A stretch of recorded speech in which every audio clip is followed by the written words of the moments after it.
for promotional and educational purposes. And when we go into the breakout rooms, wherever everyone is, that area will be recorded as well. Okay. So again, I'd like to welcome everybody. I'm glad to see you. And I promise you will have a great experience today. What we're going to do is, first of all, I'm gonna tell you a little bit about myself. I'm from Texas by way of Tennessee, but I've been in Texas for so long that now I guess I am a Texan, whether I like it or not. And I am a mediator and arbitrator. I've been taking this Empathy Circle training, and I am training to be a facilitator, and I find it to be beneficial in my practice and in my personal life. The Center for Vision we found that the Center for Vision is for making mutual empathy a primary, or the goal is to make mutual empathy a primary world value. More empathy in the world will foster greater well-being. The Empathy Circle has many empathy building projects. You can check out Edwin's website, social media community. They have an empathy tent, and also the Circle provides training if you want to become a Empathy Circle trainer, which I think is highly recommended. So a little bit about the Empathy Circles. We found that it's the best gateway practice for learning and deepening listening and empathy skills in an empathic way of being. Based on mutual empathic listening, which is really active listening, but I think it's a deeper form of active listening. So for those that are here today for the first time, hopefully you had an opportunity to view the Empathy Circle video, and it covers some of the benefits of the practice. Okay, so about the training, we're working to scale up and train everyone in the world. I know that's a Herculean task, but it can be done. And so we do encourage people to take part in the not just in this cafe, but in the actual training, so you can spread that training and that the active listening skill, if you will, to more people. Now, this is the cafe where you can just drop in. And today we're gonna go over, have Edwin just put up on the screen the introduction, what's gonna happen today, so there'll be no surprises, okay? So first we're gonna have the welcome, which is what we're doing now. Then we're gonna go around and we're gonna do a participant's intro, which means, well, we're gonna actually introduce the trainers and the trainees, so you'll know who's gonna be in these breakout rooms with you. Now, about the training, the best way to learn is to actually do. We found that the best way to learn is to actually do. So we will have some breakout sessions where you will have an opportunity to practice empathic listening. There'll be a time for Q&A, and Edwin is going to go over how to, conduct or create an empathy circle. And then that's where we actually do it. And then we will, at the end, after the breakout rooms, we're going to come back into this main room and have a full debriefing where you'll get to tell us about your experiences, what you got out of it, what you didn't. Well, you will get something out of it, but just give us some feedback on what you got. Now, Edwin is also posting in the chat a evaluation form, which we strongly encourage each participant today in the cafe to complete it and give us some feedback on your experiences today. I think I covered everything. If I didn't, Edwin, did I miss anything? You got it. So I think it's passing it on to Bill to Yes. give the overview. All right, Bill. Great. I'll just share my screen. I'll give you a little bit of an idea of what the course is like and what okay. Can everyone see that there? Yeah. Yep. Okay, great. All right, so this is the landing page here, and you can highlight this and you can get there to yourself. So this is a former cohort. And at the end, we do a little jazz hands just to, indicate our community. And so this is introductory training. And so our vision is, again, global culture of empathy is based on foundational values of mutual empathy, openness, and care. Those are our values, and we believe a global culture based upon that would make us and put us in a far better place than we are right now. Our goal and mission is to raise the level of empathy, again, as Linda said, by training every human being. And so this is an open source training. That means we invite anyone to use this training and the curriculum to hold their own trainings. You can use, study, change, distribute, and build upon it. Just give credit and link back to this training website. We invite you to also help co-host, co-design, and co-develop. It's an ongoing project.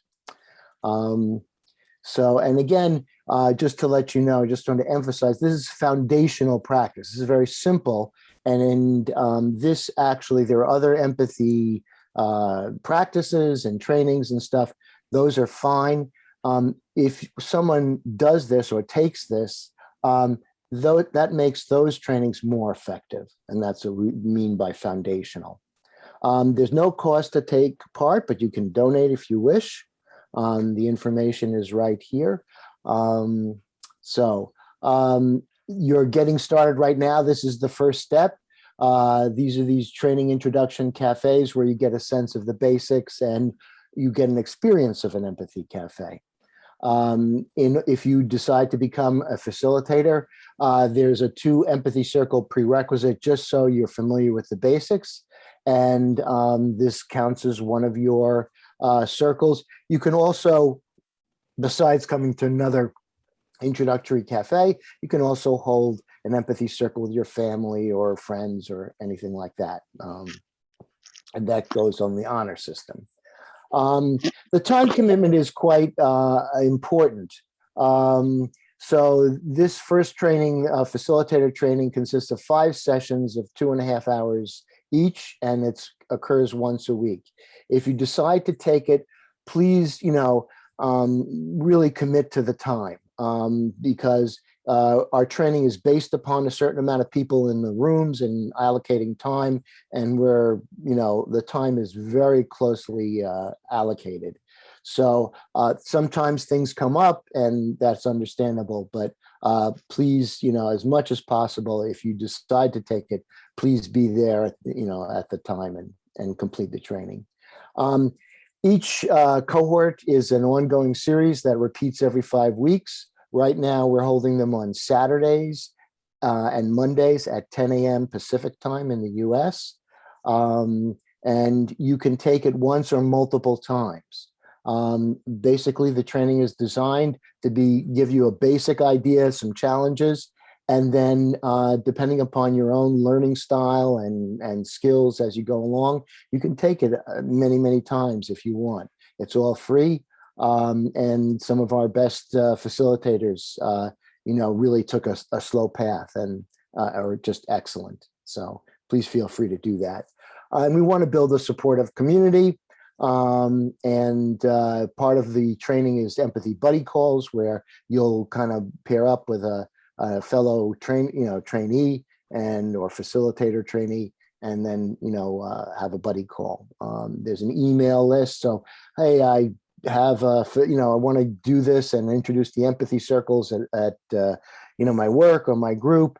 Can I get any facilitators? And you just use that email list, and you can put a call out to all the facilitators. It's really, and I have to say, having done it myself, the facilitators are a great group, very supportive.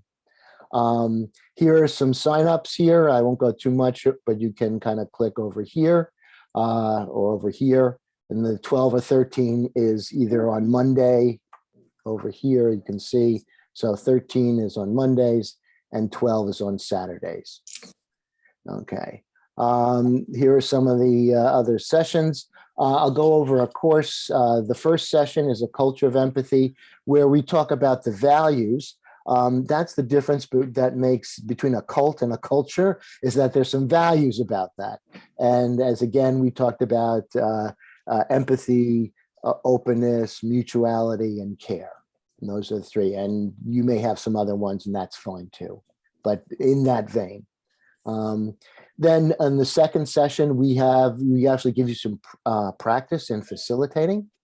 And then if you wish, you can get some challenges. And this is geared to give you just some of the hiccups that come with facilitating and gives you a chance to practice with them as either from none to medium. We're not trying to scare you away. Again, and you also, I'm sorry, you also do the how-to, which you also practice introducing the mechanics and the basics of the empathy circle. Session 3, we do that again, the how-to and then some challenges. Getting some talk here, so if you can mute yourself. And then session 4, we practice facilitation with the challenges. We don't do the how-to unless you wish to for your own benefit. Session 5, we come back and it's a debrief and feedback, and we also revisit the values.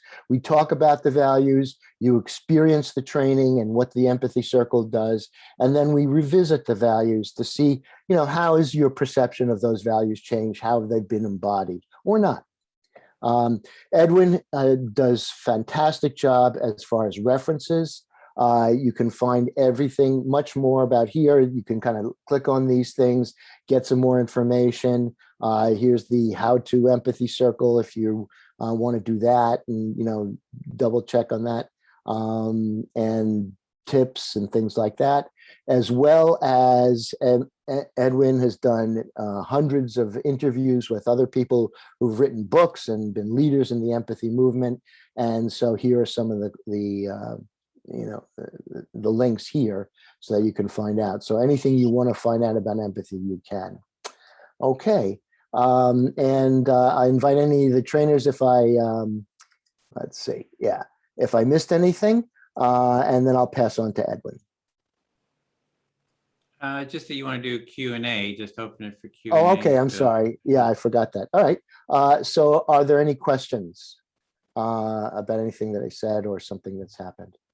And there was one question in the chat, which was how do I formally register for the training? So if you see the website, there was the cohort 12B and 13, 12 and 13. You go there, you click on that, and there's a page for registering. The cohort 12 is on Mondays. Sorry, that's on Saturdays. And that will start November 20th here in this time slot. And then there's a cohort 13, which will start actually in January, and that's on Mondays. Right. And in the chat, if you can see, the main course website is, and if you go there, you can get linked to the same page that I just showed you, and you can also sign up there.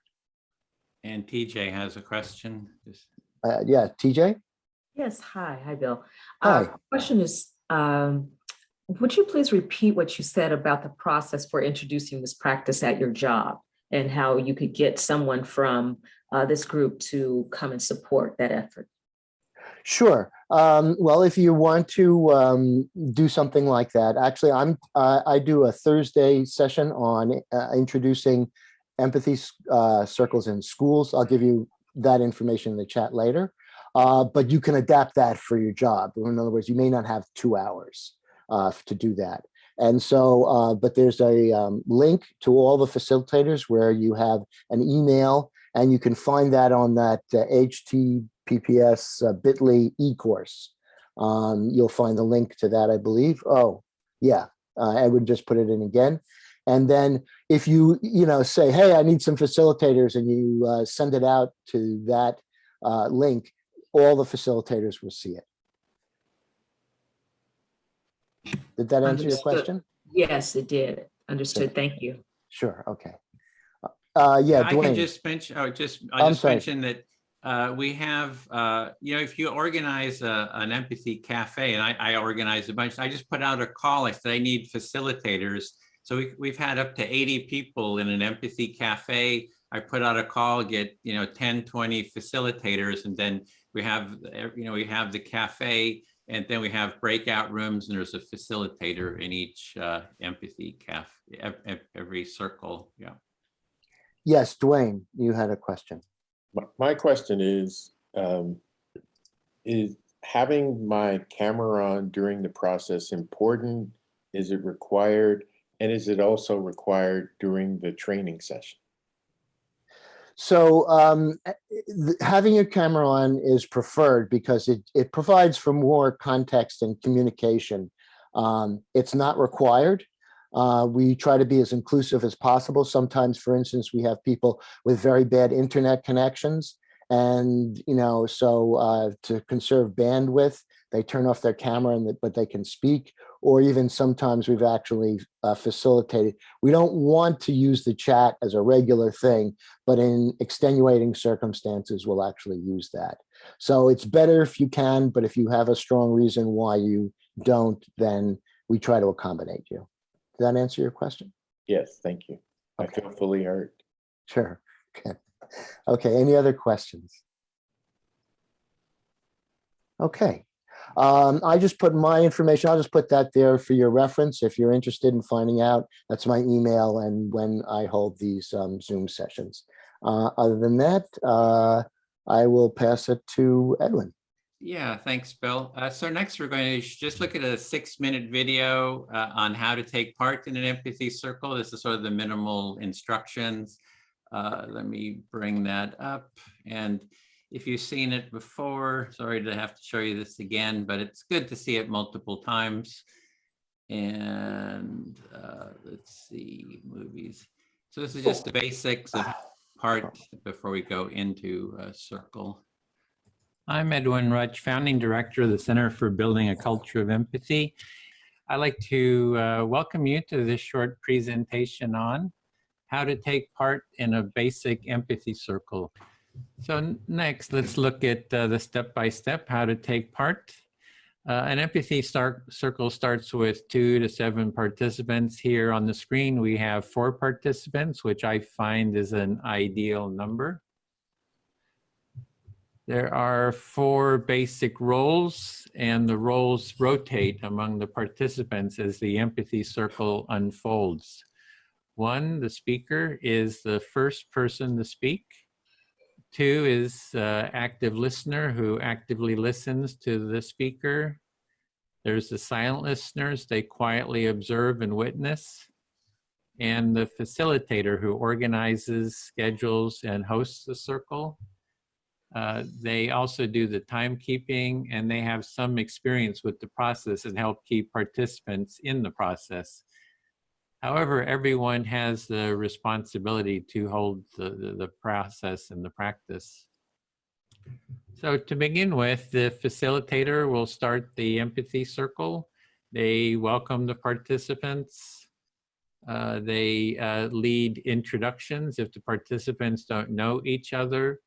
The facilitator invites participants to give short introductions, for example, their name, where they're from, and something personal about themselves. The facilitator then reviews the empathy circle process to remind everyone how it works. They announce the discussion topic, if there is one. Even if there is a topic, you can always talk about what is alive for you. That is what is on your mind in the moment. And 5, they set the speaker time limits, perhaps 5 minutes, for example. And the facilitator then asks who would like to start to be the first speaker. So at that point, the participant volunteers to be the first speaker. As speaker, you select who will be your active listener, and you can select anyone that you want. You speak about the topic given or whatever is alive for you. And so you'll speak a bit until you have maybe expressed an idea or two, and then you want to pause to give the active listener a chance to recap what they understand that you are saying and feeling. If you say too much, the listener may have difficulty in reflecting it. As the active listener, you are listening to the speaker to get an understanding of what they're saying and what is important to them. You are giving them your full attention as a supportive companion on their inner journey and exploration.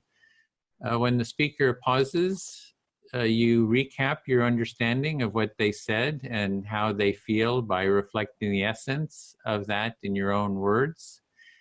You can summarize, paraphrase, or even say the speaker's words back to them.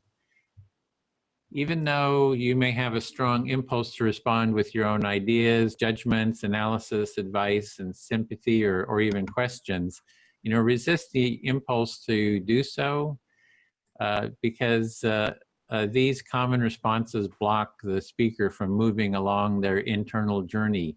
You'll be able to say whatever you want when it is your turn to be the speaker. If you don't reflect the understanding to the speaker's satisfaction, they can always say it again. Then as speaker, you check, do you feel understood to your satisfaction? If you do not feel understood, you can say it again, perhaps in different words. If you do feel understood, continue sharing. Again, after speaking a bit, pause to give your active listener a chance to recap their understanding of what you said. As the active listener, you again share your understanding of what the speaker said and meant.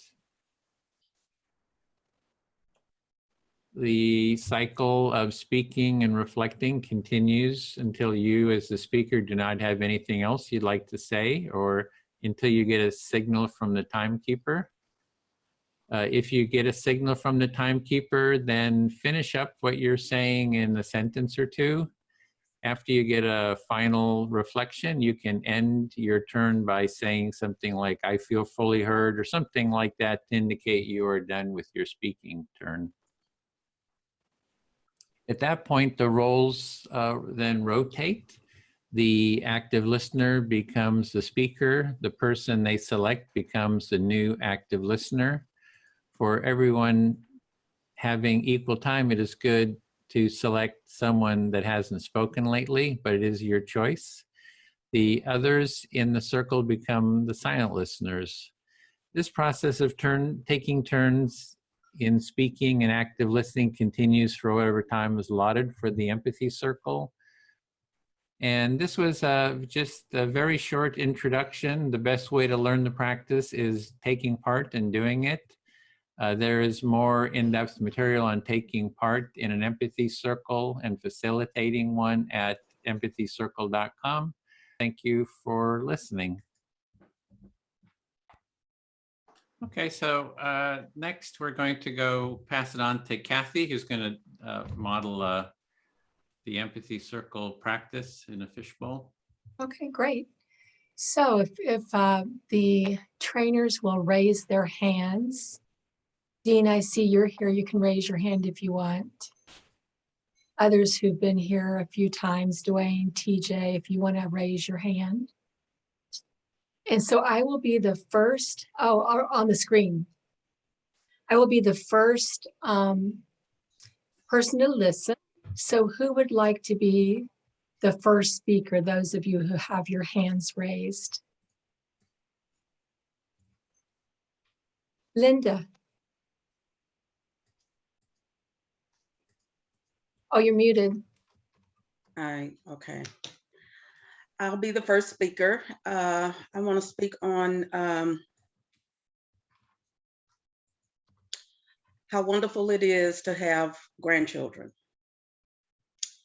I have 8 grandchildren, 6 of which are in one family, and I spend most of my time with them. And they bring me joy each and every time I see them or see videos or pictures of them. So you're talking about your grandchildren, how much you love them, and especially when you see pictures and videos of them, it reminds you of the joy and love that you feel for them. Correct. And the oldest one is actually graduating this year, and they sent me a picture of him in his cap and gown, but I still see him as a little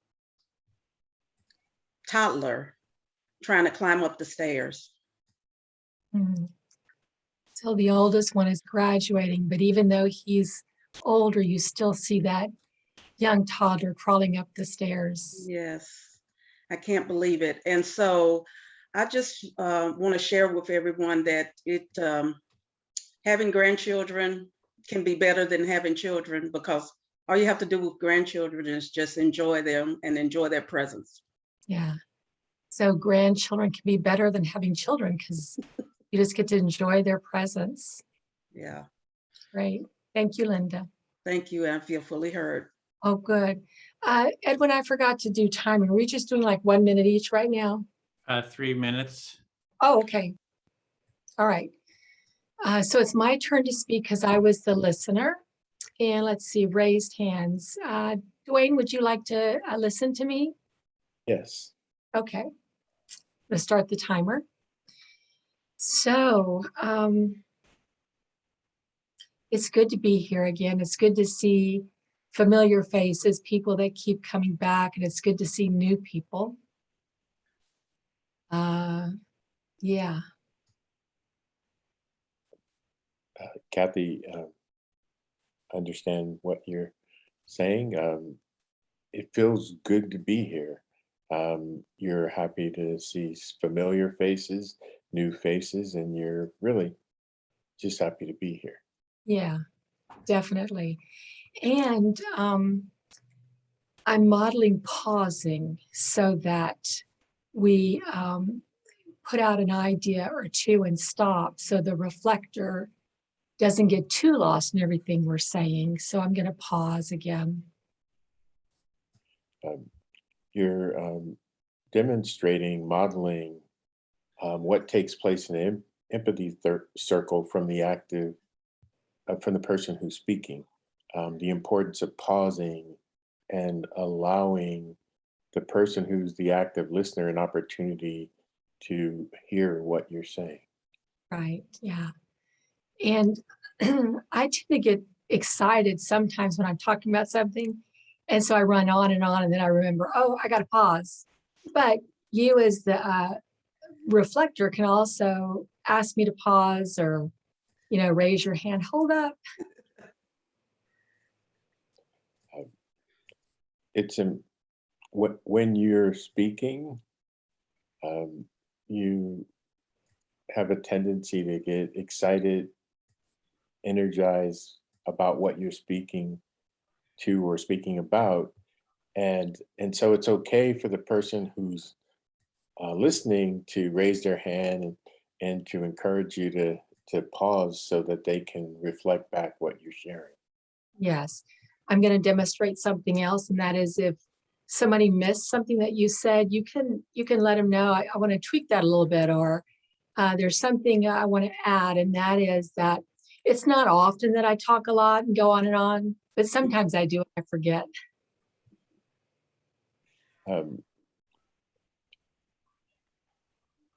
One of the things that you like to emphasize is that you don't always, go on, but sometimes you get excited about a particular thing you're speaking about. And so it's important for the listener to, if they see that, to, encourage you to pause, but it's not something you do all the time. Right. It's important for the speaker to make sure they're fully heard. So if you miss something, it's important for me to say what you missed so that I can feel fully heard.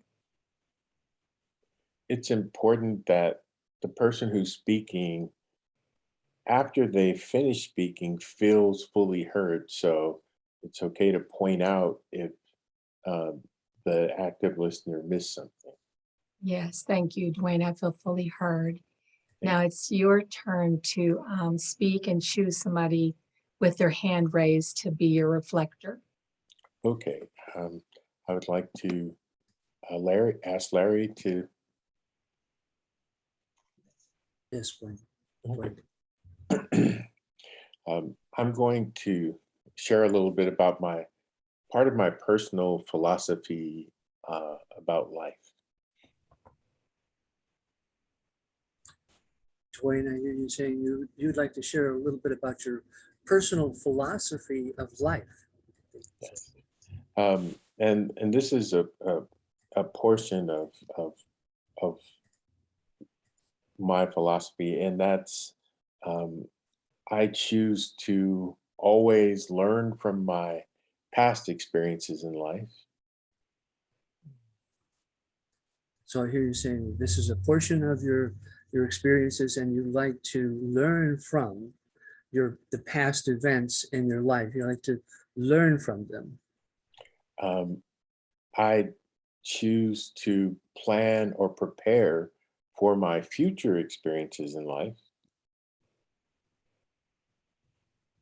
And this involves a choice, and the choice is to prepare for future events, experiences. However, I choose to always live my life one precious moment at a time. I choose to live in this present precious moment. So Dwayne, I hear you saying that in this whole process, you're choosing to live in the present precious moment. And you're doing this process, as you described, in the present moment. Yes. And I had an interesting experience about 6 years ago. I had open heart surgery, and I had my aortic valve was replaced with a mechanical valve. And Dwayne, I hear you saying that about 6 years ago, you had an interesting experience of having your aortic valve replaced with a mechanical valve. The interesting thing is, while recovering, I realized that my mechanical valve made a clicking sound. And after that surgery, one thing that became clear in awareness was that the mechanical valve now made a clicking sound. I'm kind of guessing with each heartbeat. Yes. And I was reminded of a story that I had heard as a child or read called The Telltale Heart. And so for me, I used that and changed the meaning of it for me, in that I use that as a reminder of just how precious each moment of life is. And Duane, I hear you saying that this reminded you of a childhood book that was titled The Telltale Heart. And this was kind of incorporated in this new experience of a literal clicking sound with the artificial valve. And I don't know where to go from there. Oh, yes. The only modifications I would make is that it was the name of a story that I'd read as a child, and I use the clicking sound of my heart to remind me just how precious each moment of life is. And thank you. Thank you, Larry. Thank you, Dwayne.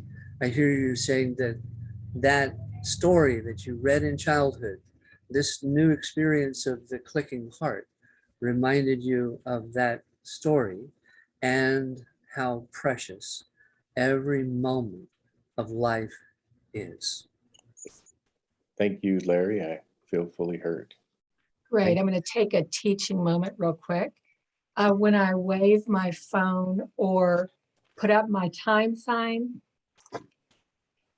if like Dwayne is speaking, he still gets to finish and he still gets to hear his reflection. And then like he did, if there was something missing, he let Larry know that, and Larry still reflected. So the time doesn't mean you stop like that. You still get to finish the circle.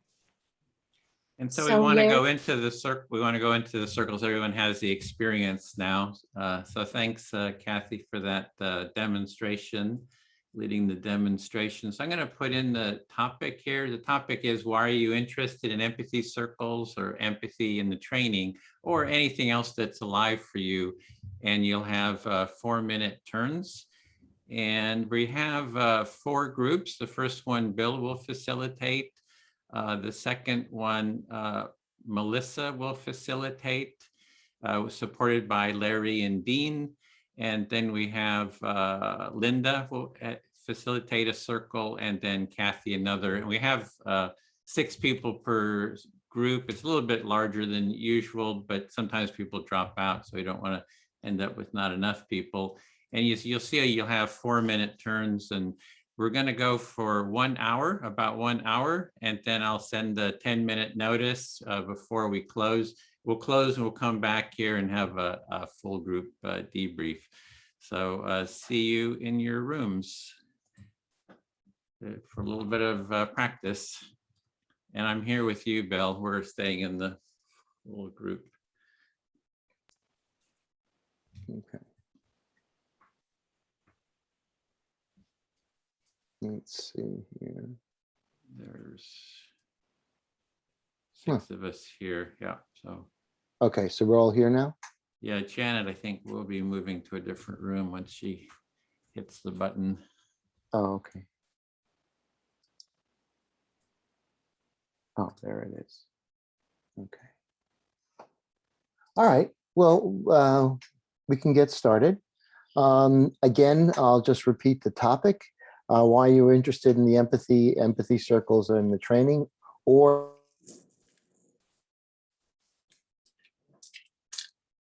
if you feel strongly about something that's off topic, that's completely allowed. I have my 4-minute timer here. Oh, I've just seen that my internet is unstable. So if I drop out, I just want to give you a warning. Just go ahead. And when the timer goes off, what you'll hear is a little bit of a piano riff. If you don't hear that, then I have my very expensive handcrafted sign here. You know, to let you know, as Kathy said, don't, you know, just kind of wrap up, get a last reflection, and then we'll move on. So. And maybe if Kent and Altona would turn on their video, if they can, that'd be great. Okay. Great. Oh, there he is. Hi, Kent. Okay. And Altonia, if you can turn it on, that's great. Can you hear us though, Altonia? You're muted right now. Yes, I can hear you. Okay, great. Okay. I'm in a setting where people are getting taken care of, like aides are running through back and forth, so I keep my camera off for. I understand. Yeah, for confidentiality. I understand. I'm a retired special education, so I understand completely. Okay, Altonia. Okay, and if I correct you in here, please don't take it as a personal criticism or a criticism of your ideas. It's just to keep you in the process. This is a little different, and it feels a little different from a regular conversation. And so sometimes, you know, it just feels a little different. But I think that if you give it a chance and experience it, you'll see that this, you know, it's a good experience. Okay. So Edwin or I can be the first listener. And who would like to be the first speaker? Someone, Tonya, Kent, BJ, and Laura. I could be the first speaker. Okay, great, Tonya. Who would you like to talk to? Let me see if I pull everybody's. I'm not seeing everybody right now. Oh, okay, so you can't see anybody. Okay, so why don't you talk to me? Okay, I'll be your first listener, Tonya. Okay. Okay, and you have 4 minutes, and go ahead, and then I'll reflect you. Go ahead, please. Today I'm feeling very exhausted.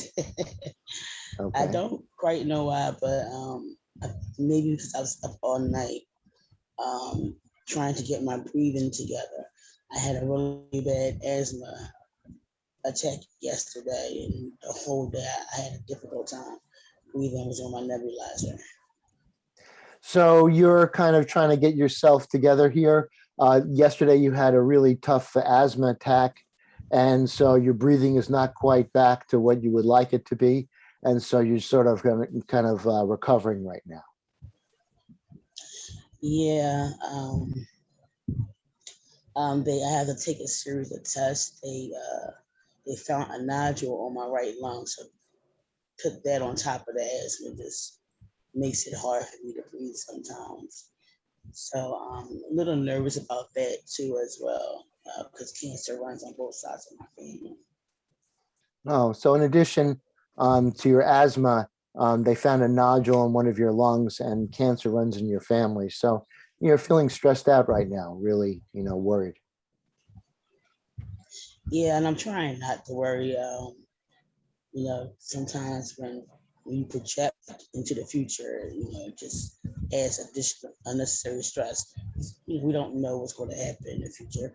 It could be nothing at all, or it can be something. I don't know. So I'm trying to just stay in the moment and not, looking into the future and trying to guess what's going to happen to minimize my stress. Sure. So it's very worrying. It could be cancer, but it could be nothing. And so you're trying to really stay focused in the present and living your life so that you don't have any unnecessary stress that would, make you feel even more uncomfortable. Yes, I feel fully heard. Okay, you have some more time if you'd like it. Is there anything else? I feel. Okay. No, I mean,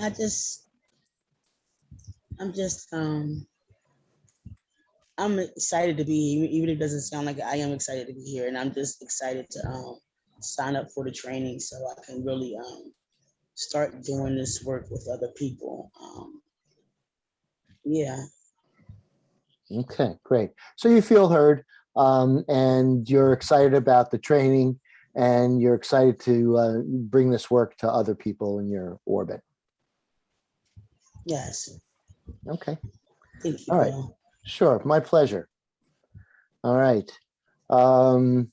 Okay. Now I'm sorry, Tonya, go ahead. Now I have to choose somebody to be. No, that goes to me, and then I'm the speaker. I'm the next speaker, and you're off the hook. Okay. Thank you. All right. Okay. And Laura, do you feel, I know you've been here before, are you ready to be a listener? Yes. Okay, great. Thanks. Why I'm interested,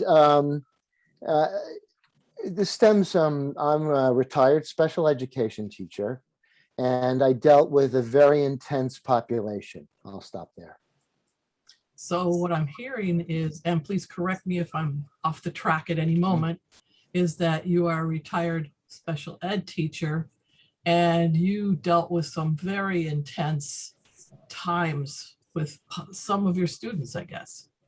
Yes, I mean, I worked in various settings, including a psychiatric hospital for suicidal adolescents. So they could be, and then a very intense program within the county of Contra Costa. So they could get very violent. I'll stop there. Okay. And so what I heard was that you were working in psychiatric settings and with adolescents, and they could get rather dramatic and violent due to their, situation. Yes. And what we found, one of the great really learnings of my whole career is that when someone acts out violently, impulsively, there's not a lot of time to think or do anything like that. You have to just think about safety issues for all concerned. But after someone, like a student might throw a chair in the spur of the moment or crawl off and hit someone. But after that happened, we as a team would group up and we would ask ourselves this one very profound question. What was the communicative intent of that act? I'll stop there. Okay. So when someone would react in a violent manner, then your team would first encircle the wagons, for safety measures. And then go when the safety moment was over, go and look at what could have been the precipitating event and what was that student really trying to communicate by reacting rather than responding or acting out. Right. And what we found is that when we could identify the source of the, what was upsetting them and could address it. In other words, when we could establish communication with them, the violence went down a great deal. I'll stop there. Okay.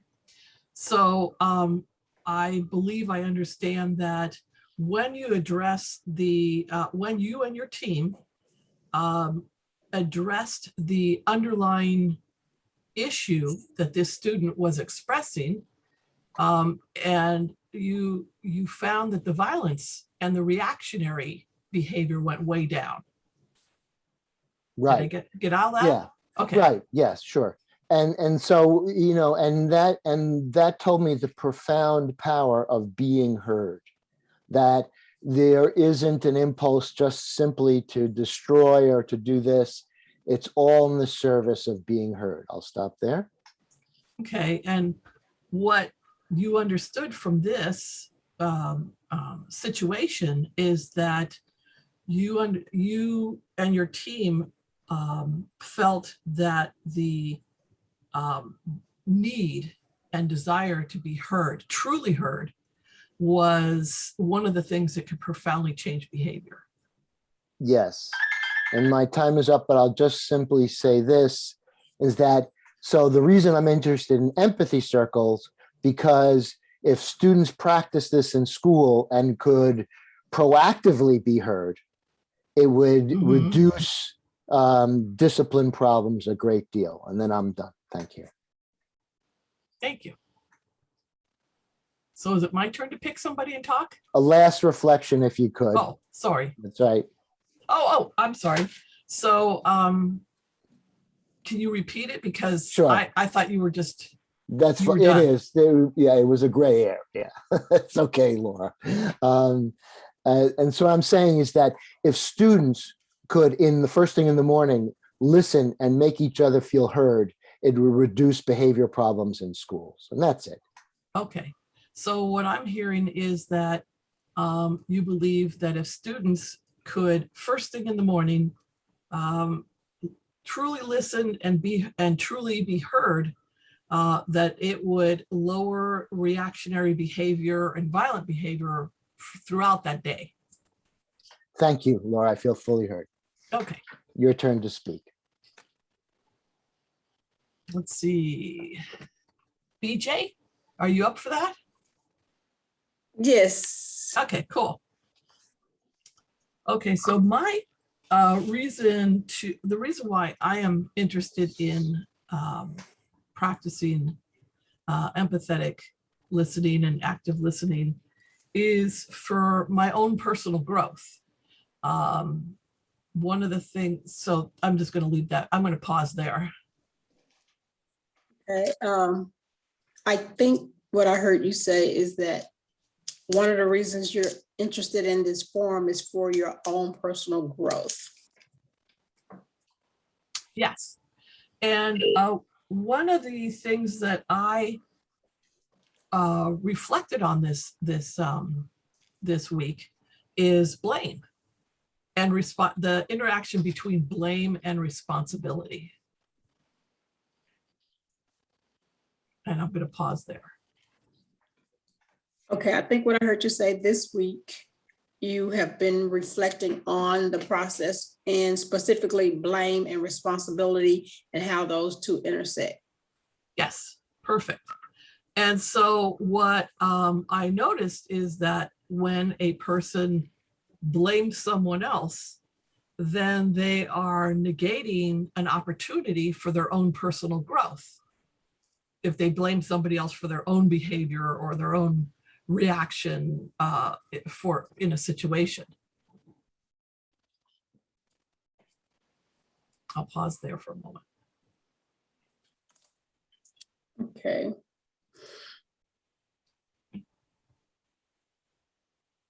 I think what I heard you say, when it comes to blame and others, there are instances when that particular person do not accept responsibility for whatever the situation may be in a positive light, instead of looking at it as a growth experience and an opportunity to grow for growth and to learn.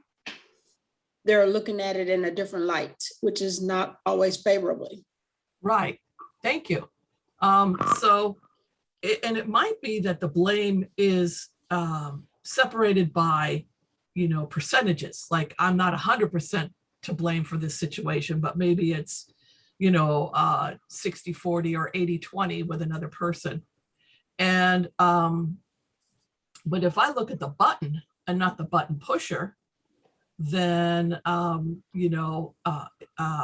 can look at my own issues surrounding this situation and work on that, rather than, if I blame the other person, I push all the responsibility away and I don't look at my own buttons.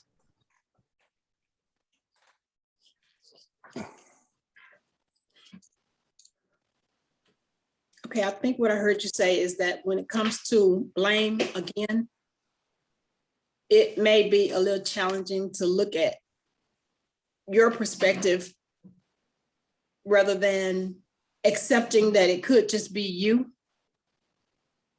and not so much the other person. So to kind of self-reflect on yourself instead of others, I think is what I heard. Yeah.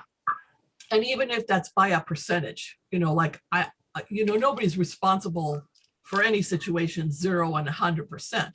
But if I look at my percentage, then I can work on, what the hell happened? Why did I get upset, about this situation? Okay, I think what I heard you say, when you analyze where you are in the process of percentage and as far as blame goes, it might be beneficial for you to just not look at percentage and just look at the fact that it could be an opportunity for growth. Yeah. Well, actually, it is a good thing to look at the percentage, but it's also a really big thing to look at the opportunity for growth, rather than blame the other person and just dismiss your own participation in the event. I think what you said, rather than blame the other person, just to look at your own percentage of responsibility and what that might look like. Yeah, perfect. I feel fully heard. Thank you. Okay. Okay, BJ, it's your turn to speak and you can pick a listener. Okay, Kent, would you be my listener?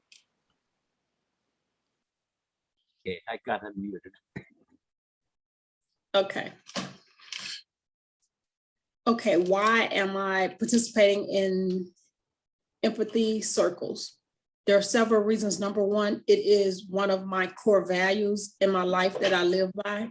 Empathy in my job, it's very important that I have that. You are here because of a core value, which is also important in your work. Yes. Also, when it comes to empathy circles, just looking at what's going on in the world today, there's a need for empathy circles in schools, in workplaces, in chamber, in businesses, everywhere there's a need for this. So for me, I see that it's needed around the world. You see the need for this in work and specific places, and that goes throughout the world. Yes, especially when it comes to workplace violence. I mean, there was a shooting recently in the Postal Service, and I mean, mediation is one of those things that helps when it comes to empathy. There has been violence in the workplace, such as Postal Service, and this demonstrates the need for empathy to reduce violence. I think when people feel like they're heard, they become empowered. The last word again? When people feel like they're being heard, they become empowered. that when people feel they're being heard, they become empowered. Yes. And I guess the other thing is that I've been doing a lot of thinking about empathy versus compassion and what's the difference and how they're linked, and are they really truly different? You know, is compassion and empathy really truly different, or are they, how do they intersect? Thinking about empathy and compassion shows there may be differences, they are linked. So you attempt to understand how they relate. Yes, because they have so many of the same similar characteristics in how and what they look like, showing compassion and showing empathy. Showing comparison or showing empathy have very many like characteristics. Yes, and so it's interesting, I think, just to see how people handle empathetic situations versus compassionate situations in different work environments or business environments.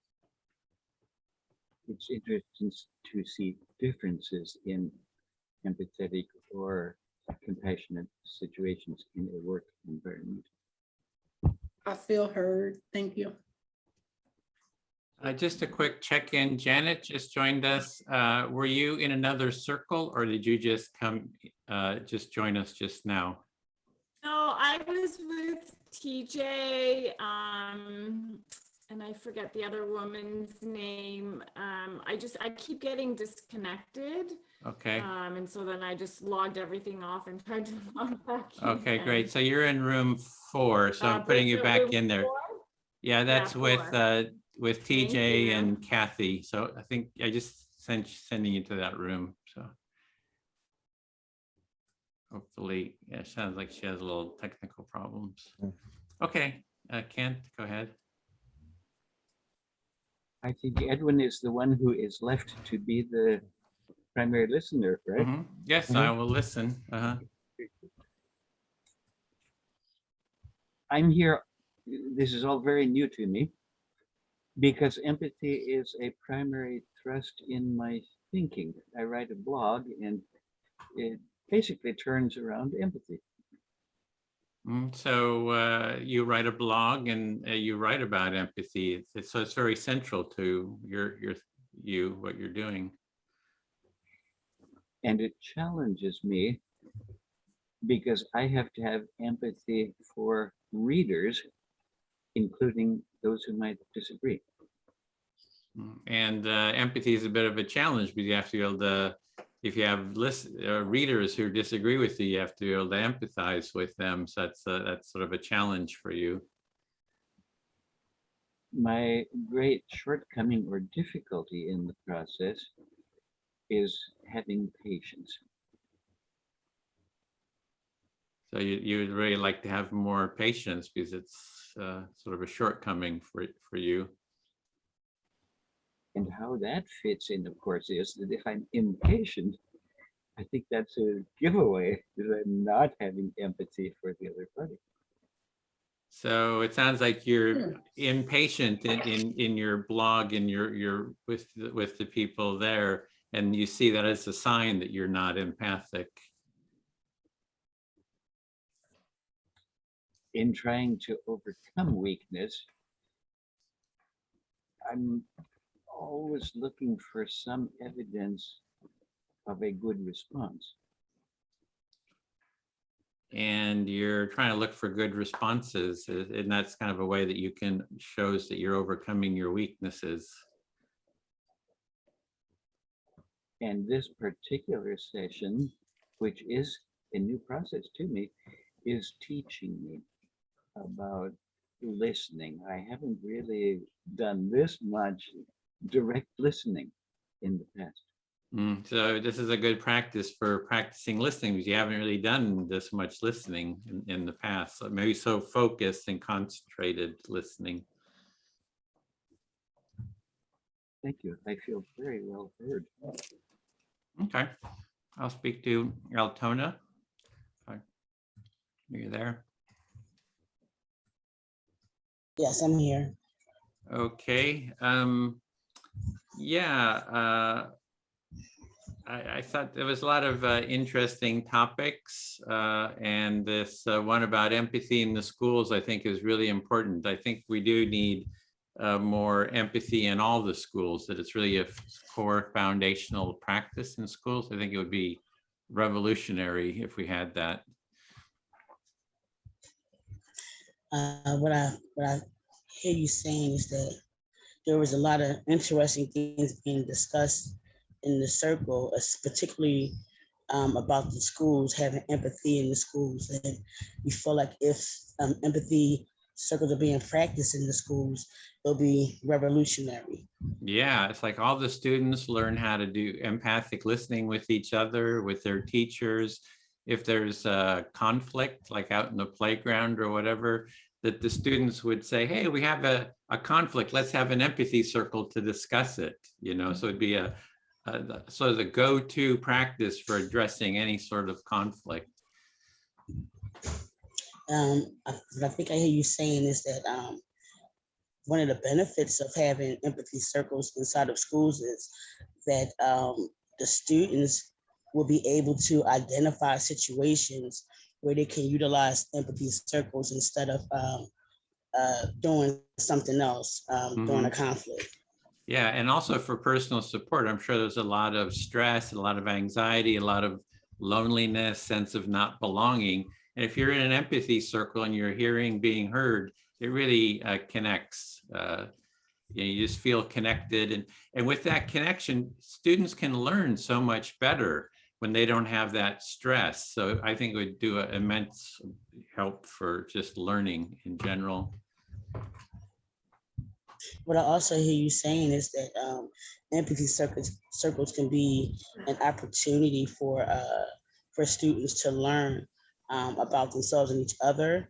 It gives them an opportunity to, especially when they have so much stress and frustration possibly going on, it's a way for them to remove themselves from that and really feel connected with each other.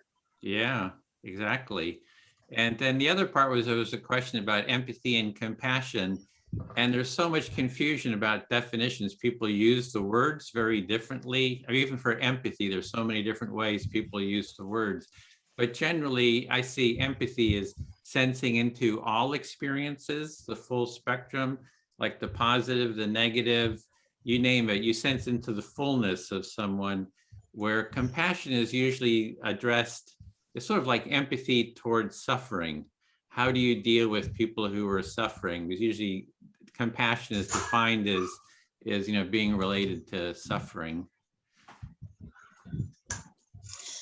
So what I hear you saying is that when you were thinking about the empathy versus compassion, when that conversation came up, that thinking about how those two things intersect, that empathy is more about listening to a person holistically, positive and negatives, and compassion is geared towards more connecting to the suffering of something. Yeah, exactly. And how do you address someone's suffering? A lot of presence, a lot of care, a lot of warmth, perhaps. And so I personally see empathy as is sort of the whole pie, and then compassion is sort of a slice of the pie that sort of addresses suffering. But that's my sort of definition. Other people, sort of define it differently. Say that I think he was saying that compassion, people view and define compassion differently, but you like to see compassion as just one aspect of the empathy process itself. The empathy process for you is more like viewing the whole entire personal situation, whereas compassion just focuses on the suffering part of a situation, just one aspect of being empathetic. Yeah, thank you. I feel very well heard. Thank you. So I feel fully heard. Okay.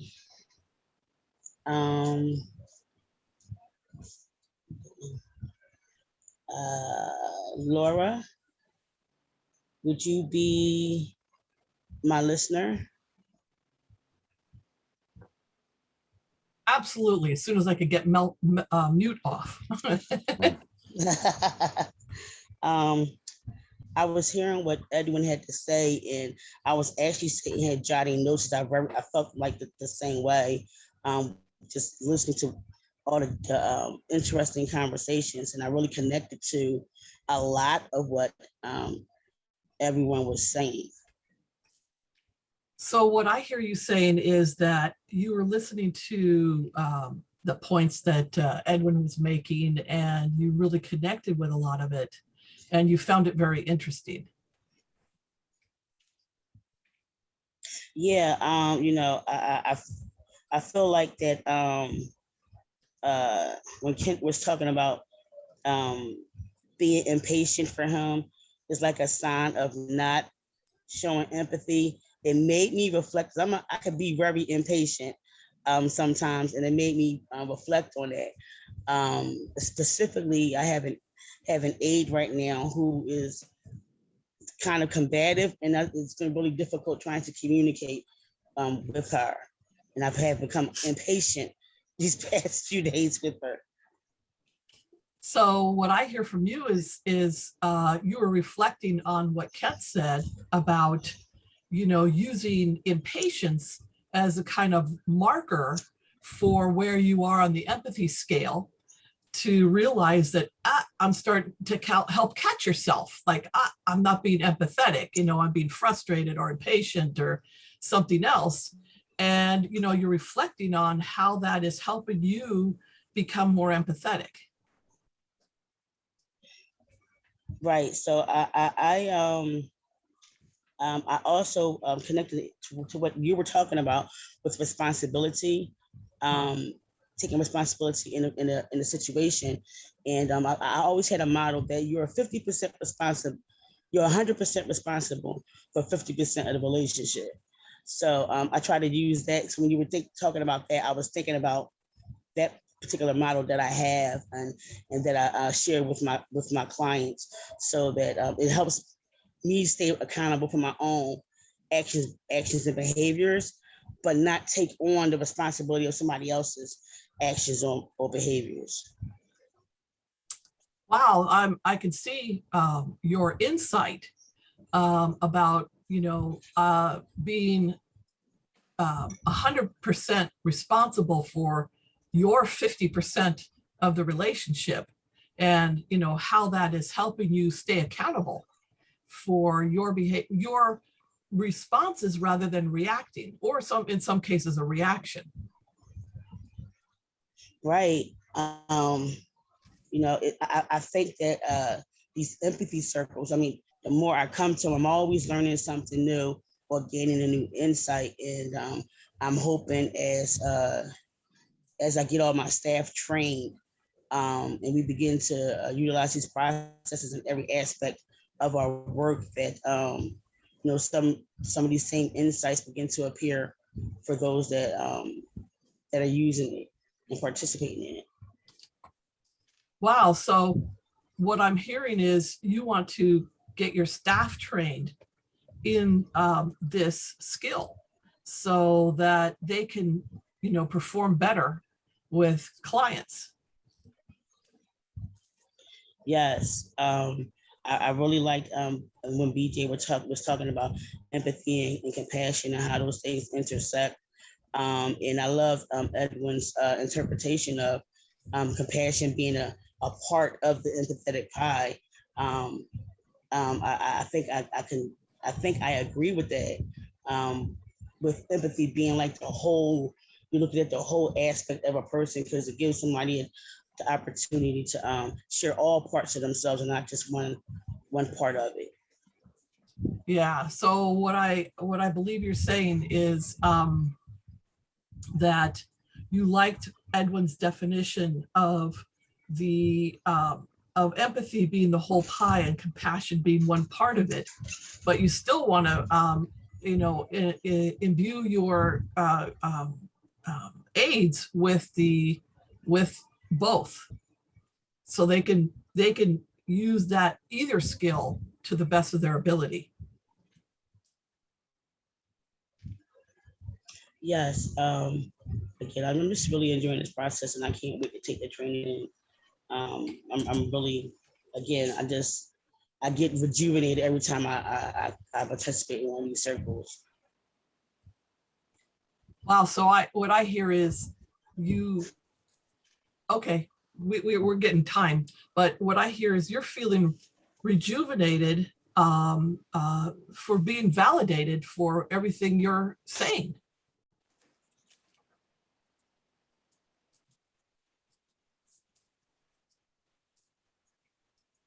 Hello? Did I get that right?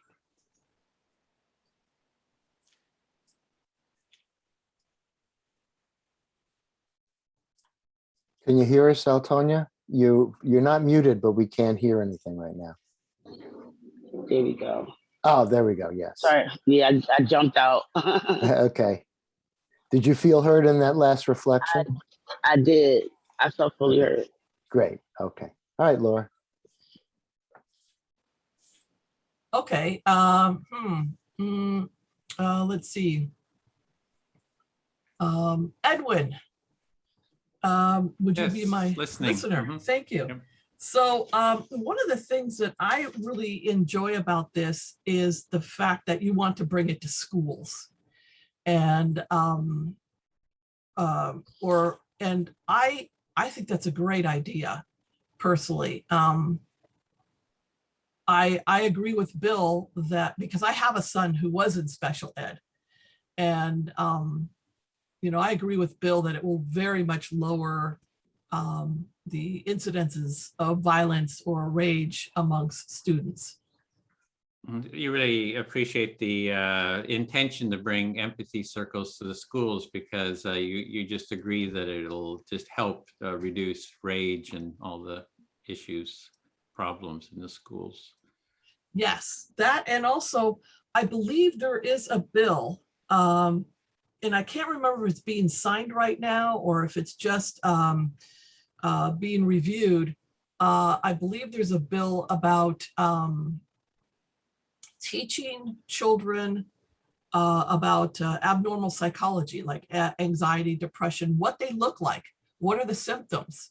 And I think that throwing empathy in there, the empathy skills in there with this teaching will greatly reduce a lot of the gun violence and physical violence and bullying there is in schools.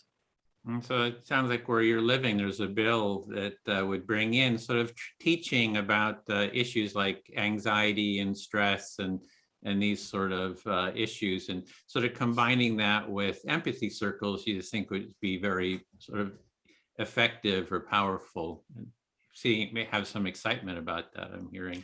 Yeah, I'm very excited. I think this is for the state of California. And I can't remember if this bill's being introduced or is being signed. But I'm hoping that will lower the incidences of school shootings and bullying and although I do know that a lot of students will go home and diagnose their parents and siblings. Yeah, so you have some hope that this would help with in the schools, even though the students might be like psychologists trying to analyze their family members, and so a feeling a bit of humor about that too. Yeah, and I think they'll also probably do it with each other at school. You're just anxious, or something like that. But still, I do believe that skill of recognizing that someone is depressed or anxious, or psychotic even, will help all of the students. And introducing the empathy circles will destigmatize mental illness. So you're just seeing that if students were able to learn this, it would be beneficial, but you're sort of joking that they might start trying to psychoanalyze each other, but it would be very, very beneficial. Yeah. And, I think the destigmatization is the main thing, because psychology started as and treatment of people who were mentally ill started as, beating people to get demons out. So there's a religious stigma about mental illness. So I'm hoping that with more study of the brain and empathy circles and, teaching children, what to look for will destigmatize it, and people will recognize that they have a problem with such and such and go get help. Okay, so what you're really looking to is that studying this will destigmatize it, and it won't be just judgment like demons and in the past. And you just see that would be very helpful to destigmatize it and learn more about it. Yeah, and there are several physical issues that people come in to therapy for, and it's really a physical thing rather than a mental illness, like Hashimoto's, fibromyalgia. Both of those, or diabetes, cause depression, so I think that when people realize that, also the suicide rates will go down too. So when people realize that they have a physical issue, it's just not some kind of a moral issue or something like that, that'll really help people, and that would help them to not be suicidal. Suicide might go down. I think that was the time too. Okay. I'm done. Thank you. I feel heard. Okay, I'll speak to BJ then.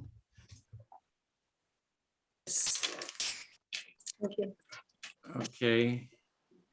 Let's see, what did I want to speak about? Yeah, really enjoying the conversation. There's just so many really great insights and different perspectives on this topic that I just really enjoy hearing what everyone has to say. Okay, I think what I heard you say is that in this forum today, you're enjoying what everyone has to say, and that hearing different perspectives that maybe you haven't heard of or considered before is interesting.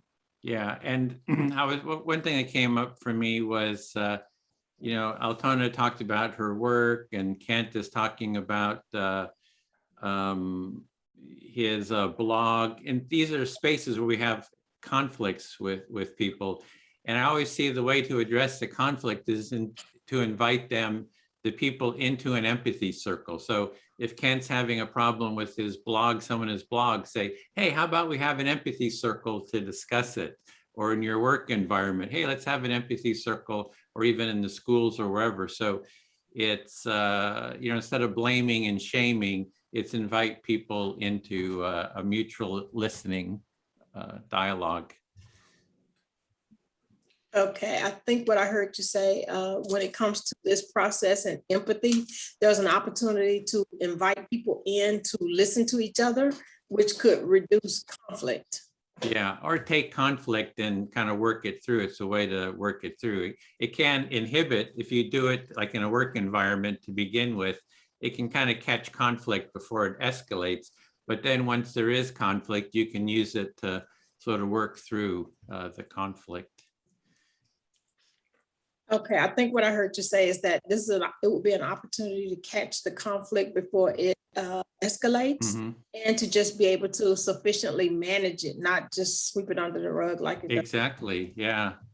So it has so many benefits, and sometimes they get a bit frustrated, like, hey, here's this simple process, why isn't the whole world beating a path to the door? So it's like, this kind of works, let's implement it. Let's have a California, I'd even thought of a California proposition. It would be the empathy proposition. And it would be about, we make empathy the official California value, and empathy circles is sort of a core process. And we actually do a proposition initiative around that.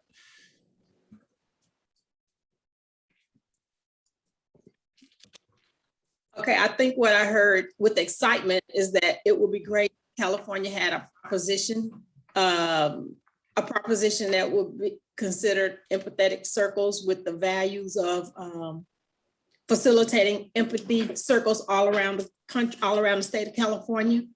and within all of the suburbs that could reduce conflict. Yeah, it just not only reduce conflict, but foster a better way of being for everyone. And I had thought of running for office. I was thinking of adding empathy to my middle name, so it's Edwin Empathy Rutch. And then it'll be vote for empathy for Congress, or vote for empathy for mayor, or something like that, so that we kind of use the political process to promote empathy out in society. I think what I heard you say is that you considered running for office, and your premise within your slogan or your tagline would be empathy. Vote for empathy. A vote for me is a vote for empathy, and taking that nationwide to call attention to the fact that empathy circles work and that they're needed, and it will ensure everybody's being heard. Yeah, exactly. I think that was my time too. So I feel fully heard. Bill, will you be my listener?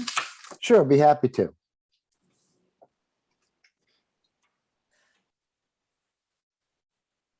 Okay, this is my third cafe, and I initially thought I would just come to 2 just to get what I need for November 20th, but here I am, my third cafe, and I'm pleased that I'm here.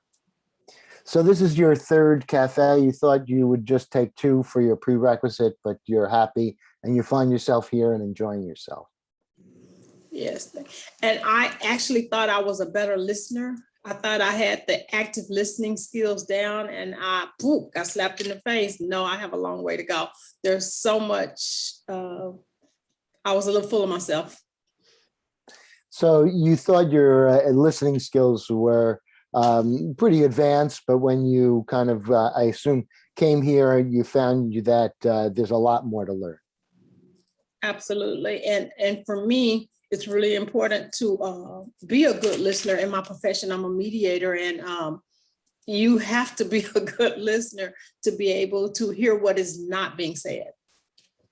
So you're a mediator, and so you really think it's important for mediators to have excellent listening skills, and also to be able to pick out the meanings of what's not being said. Yes, but I'm excited to be here, and I feel like it's not a coincidence that I'm here. It's just there are so many ways that this Empathy Circle Facilitation Training can help the community, and so I'm conflicted as to which direction to go.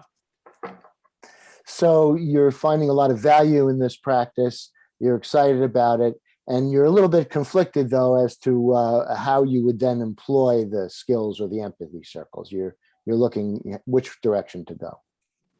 Absolutely. I've substituted in schools, and I know that there's a direct, definite need in schools. I've substituted in 2 school districts, and I saw where there was a lack of empathy and sympathy for a student whose parent had committed suicide. So your experience in schools, and you really feel the need for empathy there, and your experience was that there was a student whose parent had committed suicide, and there was a lack of empathy for that student. Right. So the teachers need it, not just the students, the teachers also need it. Right. And it's not just the students, but the teachers need to understand this as well. Yes. And then in workplace environments and corporations and companies right now, with the society being the way it is, people can't find people to work. And it's because they're changing their lives. So also in the business sphere, empathy is needed, and businesses can't find people to work. And that's because they're in the midst of a lot of life changes. Yes, and I see how empathy could work, because an employer would be open to, when it comes to Empathy Circle, if an employer would be open to listening to the employee, hey, I can work this time. My wife worked this time, so I need to work this time. Or we need daycare, we need just to have a flexible schedule. Employee retention would improve, but that would start with the employer listening to the employee. So you feel that empathy in the business sphere would be very helpful and help people make more businesses be more flexible and responsive, which would include, if the employee felt heard, more employee retention. I feel heard. Okay, great. All right. All right, Kent, would you listen to me? Okay. Okay. So first of all, we don't do too much, but in the chat, I'm putting a quote. It's reflective of what Laura talked about.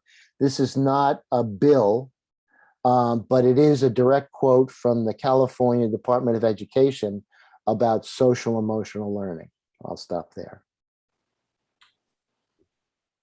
In the chat, you have posted material that is not an actual bill, but is demonstrating attention in the state of California to emotional skills. Right. And how much important. A lot of people talk about STEM education, science, technology, education, and math. But to sort of make a rough analogy, man does not live by bread alone. In the setting where there is so much emphasis on STEM education, it is important to recognize that we do not live by bread alone. Right. And I've actually seen, we had a lot of in-services by psychiatrists and psychologists, and even in the professional sphere, there's a lot of territorial arguments and things like that that could benefit from more empathic listening. I'll stop there. We have had examinations by professionals like psychologists, and there is still a lot to be covered. There is more to investigate. Yes, and specifically by focusing, I don't know, focusing on people and patients and clients, and not territorial disputes.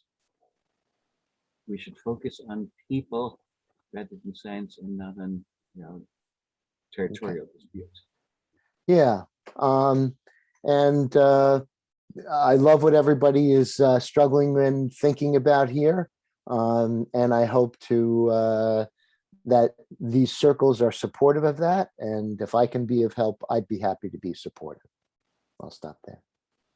You are appreciating these circles and offering support to help them succeed. Thank you, Ken. I feel fully heard.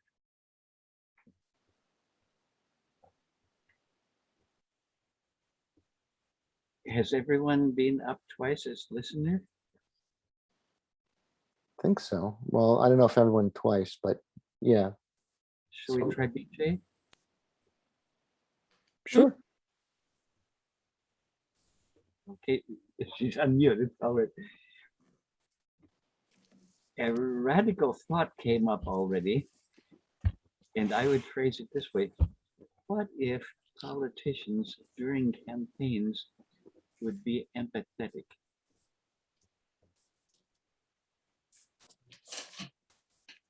Okay, I think I heard you say that you had a radical thought.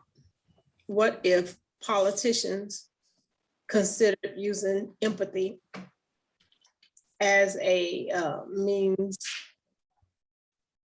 in their politics?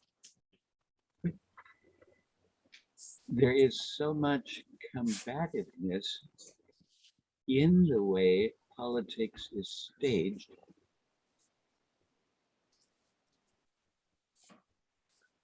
Okay, I think what I heard you say is that when it comes to politics, there's a lot of hostility and combativeness in the way that it's staged. And rather than waiting for the media, who make a lot of money on this, to change the pattern, I just keep hoping that some speaker would get up and turn away the rats from the other side and give an exclusively empathetic response.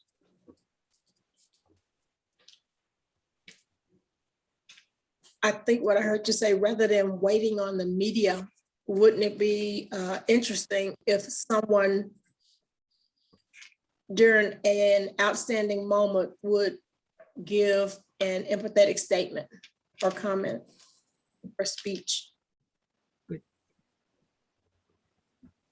And of course, the way that would apply to the situation is that we learn much more by example than by being told to be empathetic.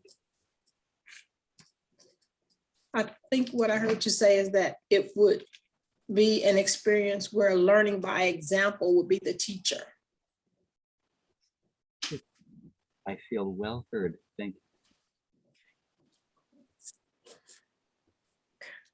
Are we going again or? Yeah. I don't know who hasn't heard.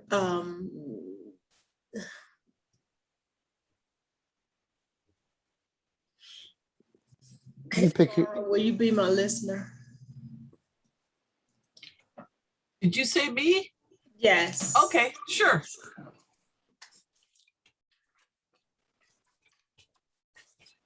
Okay, what's alive for me right now is the holidays coming up, thinking about family and friends getting together. And I know everyone has that group of relatives or somebody in their family that's not vaccinated. And I just, everybody has a right to believe and think whatever they want. So what I hear in your voice is a little anxiety about this, about having, you know, the holidays with friends and family, and some people are not vaccinated. It's, you know, like you feel they have a right to choose whether to be vaccinated or not, but you're anxious about either getting the the virus or having, you know, it spread in your gathering. I mean, I'm not sure. Yeah, I think I have family members who are not vaccinated, and then family members who are recovering from cancer, family members who have lupus or other medical conditions where, you know, everybody loves everybody, but do you really want to make these people with these serious health conditions worse because of your beliefs? Not that you don't have a right to your belief, that's your belief, you have a right, but is it right for you to come and, you know, cause harm to Auntie Bobby and Auntie Claire? You know? Yeah, it sounds like it's a difficult situation where, you know, your family all cares for each other. And your concern is the person who is unvaccinated, possibly exposing the people who have health issues such as cancer or lupus to, you know, the possibility of getting the virus. Yeah, so one thing that they were considering was having a Wednesday night for people who are not vaccinated and a Thursday night for people who are. And my thing is no. You know, let's just keep it real. So you kind of disagreed with the proposal of having a Wednesday night for people who are not vaccinated and a Thursday night for people who are. It sounds like you're talking about Thanksgiving. Absolutely, at the holidays period. Okay. Mm-hmm. So you expressed some concern about mixing the two people together. I mean, the two groups of people together, but yet you don't want to have them, you know, celebrate on different nights. Exactly. So for me, if you're not vaccinated, because this is nothing new under the sun, according to my aunties, which have been around for a long time, some are in their 80s, this is no different than polio for them and the way that they explain it. So it is what it is. So I just feel like those people who are not vaccinated and don't want to get vaccinated, they shouldn't come to Texas. They should stay in California, Louisiana, and Nebraska. Okay. So, you know, it's your aunties have been through times when everyone stepped up and got vaccinated and didn't have a problem with it. And yet you have relatives that do have an issue with, you know, getting vaccinated, and you support their belief in not getting vaccinated, but you believe that they should also stay home. Yeah, and I think what they said is that during the polio vaccine, there were people who did the same thing and felt the same way, that they didn't need it, they shouldn't do it. But this is where we are right now. And it's just the way that it is. I just think we all need therapy after having gone through 18 months of trauma. That's what I think. We all need therapy. I think none of the kids should have gone back to class before they got therapy. I mean, they just put them back in the classroom, but that's me. Okay, let me reflect back to her one last time. Okay, so it sounds to me like, I'm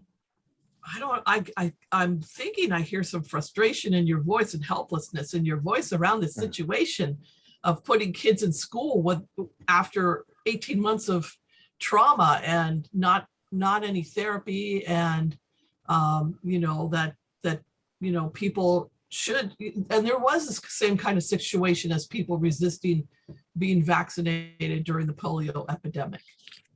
Did I get that right? Yes, and we're at time, so it's not frustration, it's just I'm passionate. Okay, thanks. My tone and actions don't reflect what it actually is. Okay. Thank you, I feel heard. Okay, we have about a minute to go. Are there any last questions that you might want to ask in the small group that might be helpful for you? If not, you could take a break and then we'll see you in the big room. Well, one question I do have is sometimes when I reflect back to people, I mentioned the emotion I'm hearing. And is that something, because I am a psychologist. So, I mean, that's something that kind of comes natural to me, but I don't know if that's something we should be doing in empathy circles. That's a gray area. Some people will seek that out and some people won't. They'll feel that that's an intrusion. And so what we do is we just kind of, take feedback from the person as to what they feel comfortable with. If you repeated everything word for word, you'd be speaking more as a listener than a speaker. So when you do that, it is helpful, but sometimes we have to be sensitive to people's boundaries, which I'm sure you are. Yeah, and then sometimes, nobody's entirely sensitive to somebody's boundaries, but we try. There's a caveat. I'm sorry, BJ, yes? Quick. And I'm sorry, Edwin, that was something that you said about compassion and empathy. Could you repeat that, or do you remember? For me, it was that compassion was sort of a slice of the pie of empathy, and it's addressed specifically towards suffering.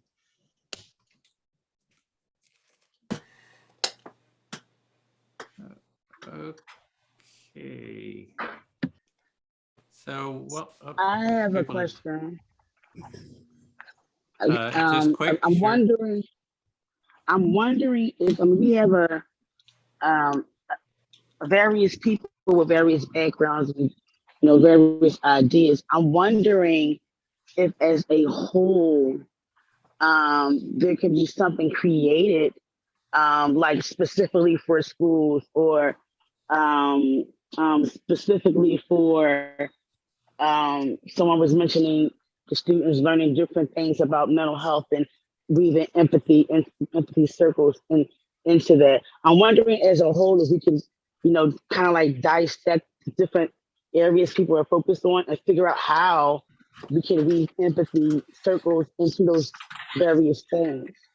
Well, the whole group is back now, so the full group is here. We want to do a little bit of a debrief, but that's really, if you keep joining these empathy circles and talking as well as about these sort of topics, as well as join the training, then you can talk about it, as well as we have an empathy design group. So we meet and we talk and plan like how we develop the training and how do we spread it. So there's a whole path, and you're sort of on the beginning of the path here in these intro cafes. So, and now I'm going to turn it over to Larry, who's going to just guide us in feedback. I think you want us to do our raise our hands for the facilitators. Thank you, Edwin. Yeah, if the trainers, facilitators would raise your hand, that'll help me to, go through the participants first. And if we have time, then we'll get to the facilitators. It's not that they all have a question. It's just that this helps us with going through this pretty quickly. And we'll give about 30 seconds for each to share the learnings or insights from the empathy circle. And I'll just go around the screen and call on people. And on Laura, I think it says Laura, would you share? About 30 seconds, please. What was it like for you? Well, what was not nice for me is just feeling really heard. And it gave me a feeling of, I kind of relaxed, I felt relieved, and I felt validated. That's it. Thank you, Laura. And BJ, would you share for about 30 seconds? Thank you. Greetings, everyone. I just want to thank the facilitators, Edwin and Will. I learned a lot and it was transformative and informative. Thanks. Thank you, BJ. And Kent, would you share a little bit, please? This is my first experience like this. It was very enlightening. We covered application to politics, the workplace, schools, families, and other personal relationships that it's opening up new thoughts in my mind how this principle can be applied. I enjoyed that. Thank you, Kent. And Dwayne, would you share, please? Sure. I've enjoyed this experience several times. This one was really interesting in that the level and depth of sharing that took place in the group and how we were able to connect on some common themes. And it was really a rewarding experience and a reminder of, how human we all are and that we are all connected. Thank you, Dwayne. And Cyrika, would you share, please? Yes, it was a great experience, similar to what Dwayne said. Someone in our group mentioned that we're all much more connected or similar than we are different. And so it was a great experience. Thank you, Cyrika. And Deidre, would you share, please? Yes, I had the delight of recognizing Dwayne. I've come before, and so he didn't know, but I felt really at home as soon as I heard his voice. And I've just felt really blessed that I got to be in the space with the people that were there today. It was really wonderful. Thank you, Deidre. And Speak, would you share, please?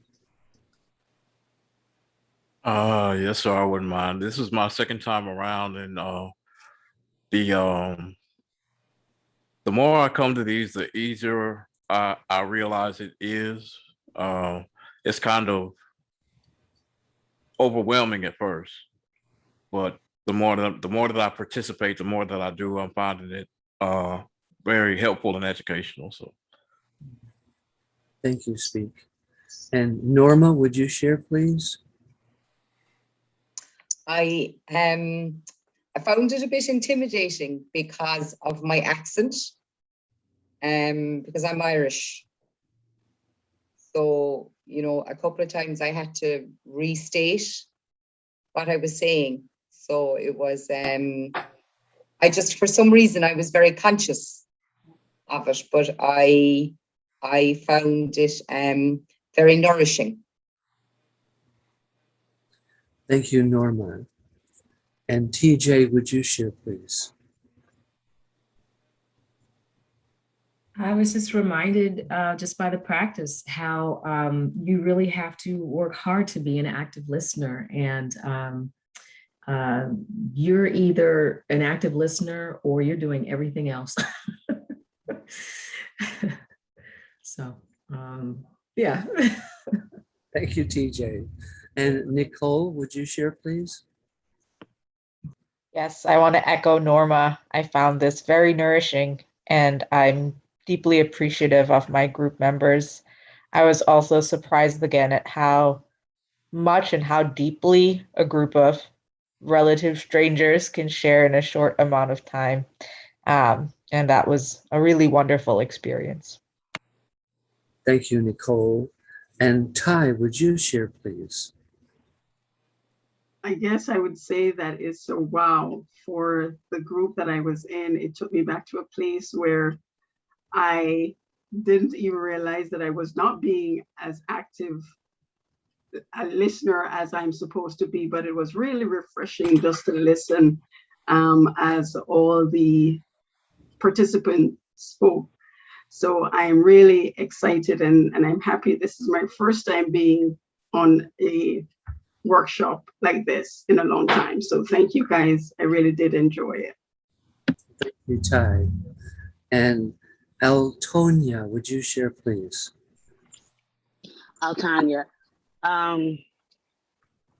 there's a lot of different perspectives of how people like to see empathy circles implemented. And I'm really excited to see what the group as a whole can come up with and how to implement empathy circles in different aspects of life. I mean, we talked about how it could be used in politics, schools, families, resolving conflicts. So I'm really excited to see where this all is going to go and how we can come up with various ways to implement it. Thank you, Altanya. Thank you. And Janet, would you share, please? This was my first time being involved in this, so I wasn't sure what to expect, and I found it very informative. I had a little bit of an aha moment in terms of how difficult active listening is, as TJ had mentioned about being easily distracted, but in terms of some of the individuals that I support who may have, let's say, different learning styles or a learning disability, and the importance of verbal skills and perhaps writing skills. And so how just trying to keep that in mind when doing empathy circles, that there are people with varying needs and strengths and challenges, and how to accommodate those skill sets into this. Thank you, Janet. And Edwin, do we have time to go through all the facilitators as well? Yes, we do. We have about 10 minutes. So okay, Bill, would you start us off, please? Yeah, well, I'm always very appreciative about how many people are really struggling to bring empathy into their lives and the lives of others. And, you know, I think we're kind of bombarded by the mass media that gives us a very different version of what we are than what we experience in these circles. And I believe that the truth lies what's happening in the circles. And if we use that as a premise, I think that, you know, good things will happen. Thanks. Thank you, Bill. And Kathy, would you share, please? Sure. So what I'll share is that every circle is different. Some go really deep and some really practice on the basics of listening and all of that. So come with an open mind. You never know what your circle is going to be like. Thank you, Kathy. And Melissa, would you share, please? Yes, thank you, Larry. Thank you, Larry. So, you know, we had a wonderful circle, and as Bill just mentioned, every time you come, you hear the same message over and over. Everyone believes in that we are all similar in every way. In you know, most of what we do and say and want is all the same, and our differences are very, very minor, and you can always overlook them. You know, we don't really need them in our lives to cause conflict. So that's a wonderful, you know, it's wonderful to hear everyone feel the same. So thank you. Thank you, Melissa. And Linda, would you share, please? Yes, every circle is a great circle. It's a great experience. It proves that we have more in common than we have different, no matter who's in the room. And I'm always amazed that once people relax and feel safe and they realize they become brave and they share with strangers. And I think that's just awesome. Yeah. Thank you, Linda. And Dean, would you share, please? Wow is all I can say. The honesty, the bravery, the joy, the happiness, the truth, the love, and to realize that we are one brotherhood and sisterhood. And we're taught to hate each other, and we're taught to be Yeah. divided and othering. And why? Who profits from this? I don't profit from it. It just makes me unhappy. Yeah. This is why I come to the empathy circles, to regain that happiness, to have my well of that's been emptied by all this other stuff refilled with the joy and happiness of human beings being human. Because we're just in need of this. We're in need of the capacity to realize how similar we are, rather than how different. Thank you, Dean. And I'll just say what Dean said. I'll echo that. That's also true. You know, how did we get so, off track? Because we really are much more similar than different. And we do want to live in peace and harmony. So let's keep coming back to empathy circles. I'll turn it over to Edwin. Edwin, would you share, please? Yeah, thanks. Every time I do an empathy circle, it reinforces my sense of our common humanity. And I don't want to be kumbaya. There's plenty of conflict. I have plenty of conflict with, my family and so forth. But it's about bringing that into an empathy circle. And I always feel that if we can have enough time to listen to each other, that we can always be able to work that out. And then we start working through that Gordian knot of conflicts. And I think there's a quote that I really like by Johann Galtung, who started the Peace and Conflict Centers in the university. He says, peace is resolving conflict with empathy and creativity, and it's a never-ending process. So you always have to, bring those conflicts into an empathic dialogue to resolve them. And so to continue with that for your training, I'm going to put into the link into the chat, the link, that's the 5-week cohort 12D sign up page. So if you click on that, you can sign up for the next training, which starts, it's the 5-week training, and it starts November 20th. So you can just go click on that, and there's an application form. You can fill out that application form and sign up for that. And then finally, we have the feedback form. We'd love to hear your feedback about how this session today went, any suggestions for improvements. In fact, you could click on it right now. If you just click on that last link, the feedback, if you just take a second to actually click on that, if you're able to. If you're on a cell phone, it might be a little difficult. But if you click on that, it says your feedback on the introduction to the Empathy Circle Facilitation Training. And if you just type in your email, if you take a second to type in your email, we'll just get you started there. Type in your email, and then once the call is over, you can finish filling it out, your name, and there's a few questions that you can answer. So to continue, we will have another Empathy Cafe next week, the next 4 or so Saturdays. And then Bill had put the link in for his Empathy in the Schools on Thursdays. And we hope you'll keep coming back. Even just every time you do it, you learn something new. So it's an ongoing learning process. And so I hope we just keep taking part in more and more. And so with that, we like to do a final jazz hands to get a sort of a group portrait. But if everybody who has their video off, if you could turn it on for just a second so we can get a group portrait. Let's get Janet, Nicole, Ty, Elton, if you're able to just turn it on for a second so we have everybody's. Yay, okay. So bye for now. Thanks so much for taking part. See you next time. Edwin, bye, can I thank have you. the links emailed to me? I'm on my phone. And I can click on the links, but it's hard for me to. Oh, I sent you a link, Altonia. Look in your inbox. Okay. Thank you so much. Okay.